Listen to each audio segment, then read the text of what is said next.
Welcome back, guys. What's up?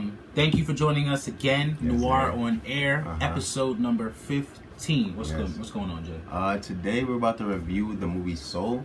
We just we watched it, a few days ago, and we're about to give you our, our thoughts, opinions. We thought it was a dope ass movie. It's definitely it hits a different level. It's not just a kids movie, I would say. No, it definitely hits on different levels that you could relate to throughout, I guess, your whole entire life.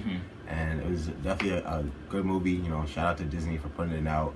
And definitely we're about to give you our review. Previously on Noir. I also spent it. I was at church with my girlfriend.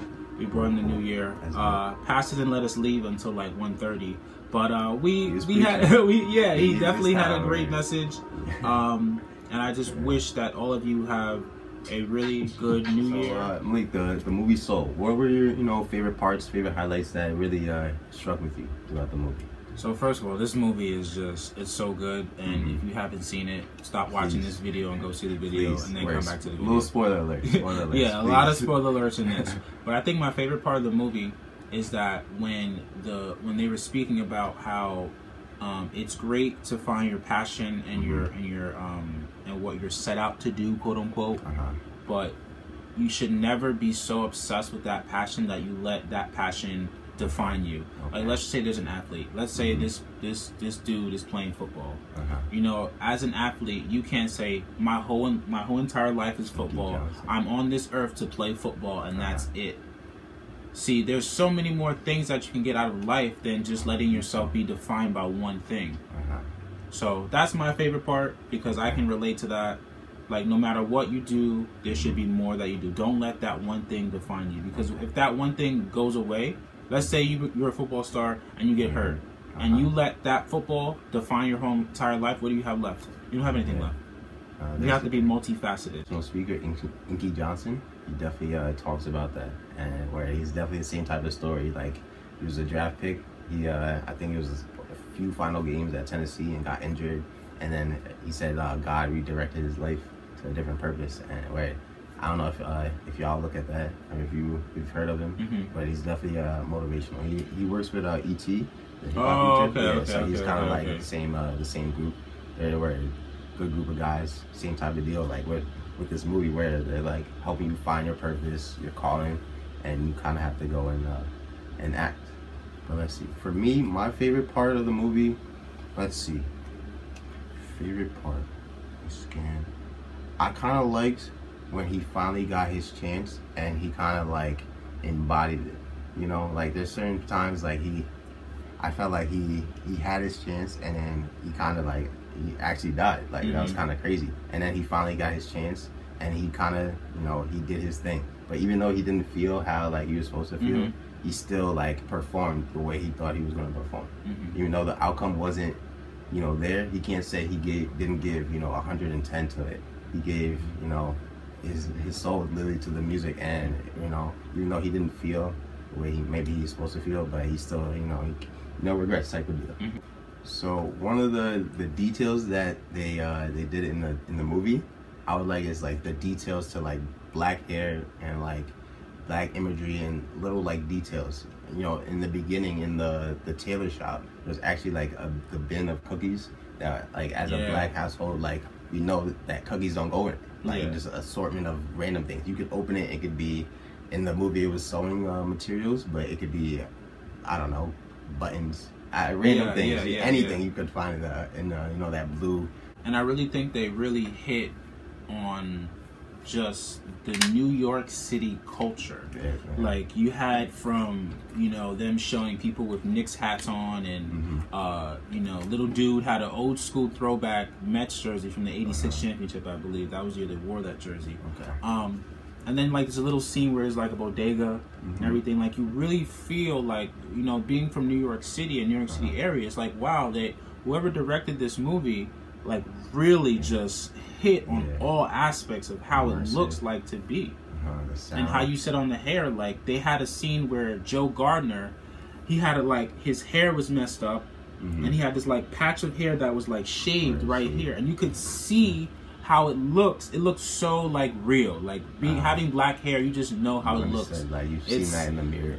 Yeah. This is like, wow, they really hit Like the animations, it's beautiful. And you know what's crazy? Like the whole cat part too. Like thinking back to it, at first it was like a therapy cat, right? And then it became kind of like a bodega cat. So that's kind of like, I think about that now. That's kind of funny. Like you would see the cat in the street and he's with the, you know, coming out the store and like the owner gives him bread or something. I don't know. It's just, that's where New York, in essence, you know, till its fullest. So there was a scene in the movie, you know, when they was in the barbershop. And I feel like this scene applies to so many people, especially adults. There was a scene where the barber was telling JG, or 22, because 22 was in the body of JG, you know, how his life went. So basically, the barber he wasn't supposed to be a barber, he was supposed to be a veterinarian. But, you know, some things with life occurred and he had to change, you know. So how do you think that that relates to people now?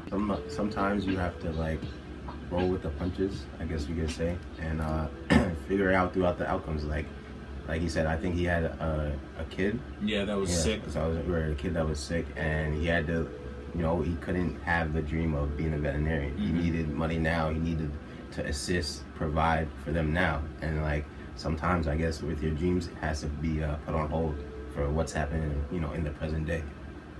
But also what I feel is that although he had that dream to become a veterinarian, and things happened where he couldn't do it because he had to, you know, financially support his daughter and he couldn't afford veterinary school, he had to get, he said Barber was, you know, was cheaper. But he was still so happy. He was still passionate about what he does. You know, I think the lesson there in that message is that when you have a dream, go for it. Definitely go for it. But if something happens, just find something else. It's not life is not over. He just adapted, like you said, and found another thing he was into. Imagine if he was obsessed with being a veterinarian.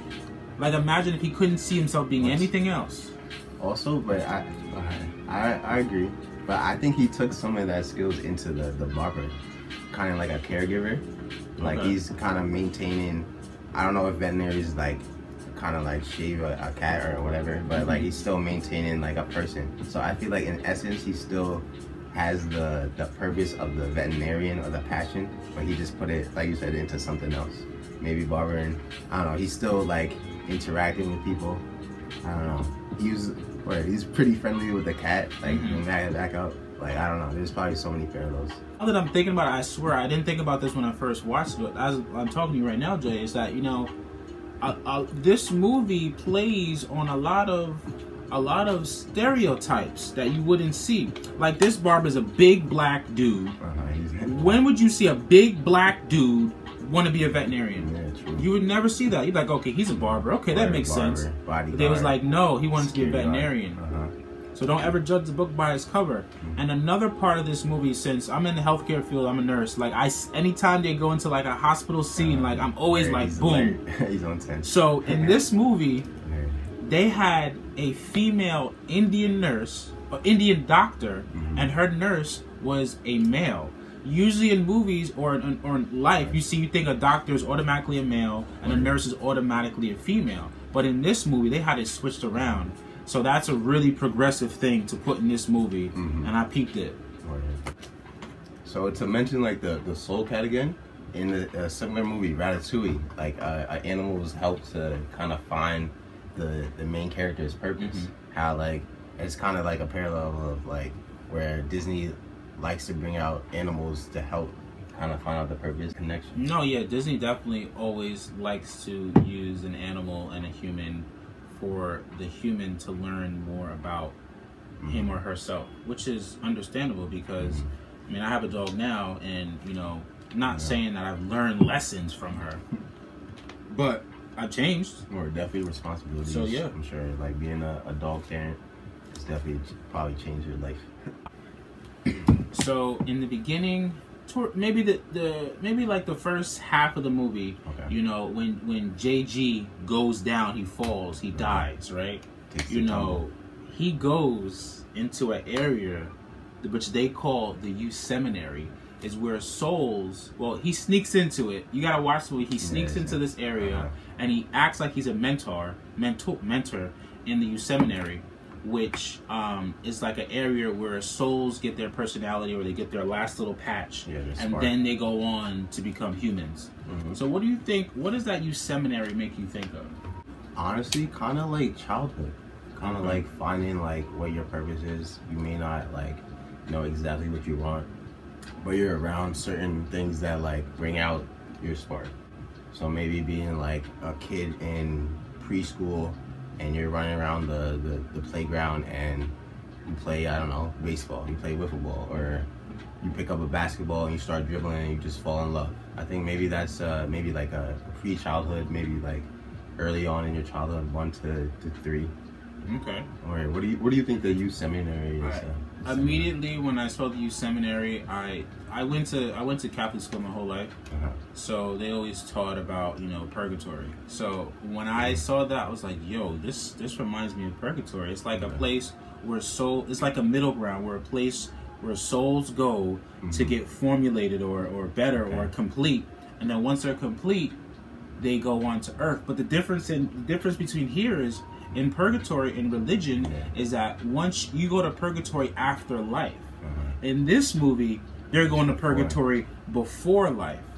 So it's like a different. It's the same idea, but they're just switching up the order. So after watching this movie, I felt a little inspiration to talk to the older people, the older generation, right? They have the wisdom. Yeah. So when do you feel like you should stop dreaming? Is there a time when you should stop dreaming? Initially, when you said that, I thought never, but I'm gonna give it a few seconds to think about. It should be, I won't say a necessity, but if there's priorities that aren't met, then you have to figure it out. If you're not sustaining a actual life and you're still dreaming, you have to, I wouldn't say give up your dream, but put it on the back burner for a little bit. Put it like on pause. It's still gonna be there, because if it really is your dream, it's never gonna go away. And then figure it out, and then maybe financially, or put yourself in a better position to propel your dream, or kind of finance your dream. So I only ask that questions because, of course, Jamie Foxx plays JG, Joe Gardner, and Felicia Rashad plays the mom. And they had like a little scene where you see why Felicia Rashad, or the mom, was so mad that Joe Gardner would not let his dreams go, is because her husband did the same thing. And she saw what happened to his career, and she was like, you know what, I'm not letting that happen to my son. So the reason why I'm prefacing this is because that when you have a dream, dreams should be something that's hard to attain. It should be something that's like you can't even imagine getting it, but it's a dream and you're always going to fight for it, right? So in this movie, it's like she said that his father had a dream, right? But it was okay because she supported him. So what I'm saying is that if you have a dream, it is so important, or it's easier to have somebody there that's going to support you, because when you get a dream, it's not always gonna bring you money or fame or whatever right away. There's going to be a time where it looks ugly. There's going to be a time when it's a struggle, and you need somebody there to help you. And that's where I feel like Joe Gardner failed, because he had nobody there to help him, to help support him while he was going after this dream. So what I'm saying is, you need support. It definitely is. Support is definitely important when you have a dream and you're going after it. And also, when you have a dream, it doesn't, like, also in that same scene, the mom was just like, you know what? Why would you go for this gig? You failed a whole bunch of times. Go get a job where you can get. Where she was completely confused. Yeah. She was like, bro, like, what are you doing? Like, you're my son. I want you to be good, but the dream is not working. But what did he do? Tell me what he did, because you saw that scene. Boy, he bossed up. He kind of. That's it. He kind of had to. I wouldn't say yell, but he kind of had to raise his voice to his mom and fight for like what he wanted. He was like, "Mom, I want this. I want this more than eating." And then I think that she kind of understood after hearing the words come out of his mouth, and he finally stood up. She was like, "Okay, son, here's your dad's suit. you know. It was like she was waiting to give. That suit was there waiting for him. It's like, okay, let me see. I think she really wanted to see how bad he wanted it. Like he was like, I do want this, but she was kind of just, I don't know, not playing with it. But he wasn't serious, I guess, or in her eyes, he wasn't serious about it. And then I guess the final talk, she was like, okay, I can see you're really serious about it. You know, here's the final token. You know, your dream, you're only gonna believe. Yeah, it's great to have supporters, but in this movie, his own mom didn't support his dream, and that meant nothing to him. So if you go that crazy and you're that, like you said, laser focused, where even your mom could say no, don't do it, you're like, you know what? Never mind. I still want it. Then that's serious inspiration. That's serious passion. That's your purpose. That's how you gotta live. That's how you gotta have it. So, I thought the ending ended in a nice way. They gave him a second chance back at life, but I would have liked either him walking down the street and kind of either seeing what body that 22 got, what soul, like what body it took over, I guess, or like some way where like a little kid either eating pizza or like, you know, one day, yeah, he gets a knock on the door and it's a kid with like a pizza box in his hand and is like, I want to learn music or something like that. Or I'm giving out great ideas. Or like it's fast forward in the future where Joe Gardner is, you know, I guess famous, and he has a kid with a wife, and he's trying to help the kid find his purpose. And then 22 is a little bit older and comes back. Yo, that would be crazy. Those two would be Soul 2. Like he's helping the kid. Like I helped you. That, I don't know. That would be a great sequel. I would watch that probably a million times because it'd probably be even better than the first one, though. Yeah. Word. Do you have any alternate endings in your? Do I have any alternate endings? Right. So to me, the way the movie ended, you know, the last line of the movie, somebody asked JG. Somebody was like, "How will you spend the rest of your life?" And the last sentences of the movie was, I'll spend my life living every moment. And to me, that was a perfect way to ending it, is because that means that you need to live in the moment. Because especially in the day and age we live in, you never know. Tomorrow is never promised. It's real. So you have to live every single moment in that moment, because nothing else is promised. Like 10 minutes from now, God forbid, something can happen where it's over. God forbid. So live every second of your life with purpose, with intent. Yeah. The key is finding the why. That's like, or in the movie, with some people, it's very hard to find it. Some people have to like you said, be self-motivated. Some people have to find a mentor. It's a lot to it. And you're speaking about mentor. This 22, played by Tina Fey, had the mentor. She had she had Martin Luther King. She had. We're gonna show a clip of it, right? Look at this whole wall she had, right? Look at all these names. Like, she's had every single person possible, but yet Joe Gardner comes along, the misfit. The non-mentor. The non-mentor. Yes, he wasn't even a mentor. It's all about the right system. We always speak about the right system. The right system, right map, the right paradigm. That's it. Get to the top, man. Thank you for watching. Yes, thank you. You know, this movie has been a great inspiration to me and to Jason, I'm sure. Yes. And, you know, watch it for yourself and try to find a meaning for yourself. That's it. We're definitely watch the movie. So episode 15. Thank you guys for watching. Thank you. You know, this year 2021 is going to be a great year for you and for us. We got a lot of content coming. Just know when Drake drops, we're going to be all over it. So look out for us then. As soon as we get something, that's when we're going to get that ball rolling. But once again, thank you for watching. We charging up for the Drake album, yes sir. Thank you for tuning in to episode number 15. And we are always on there. And that's a wrap.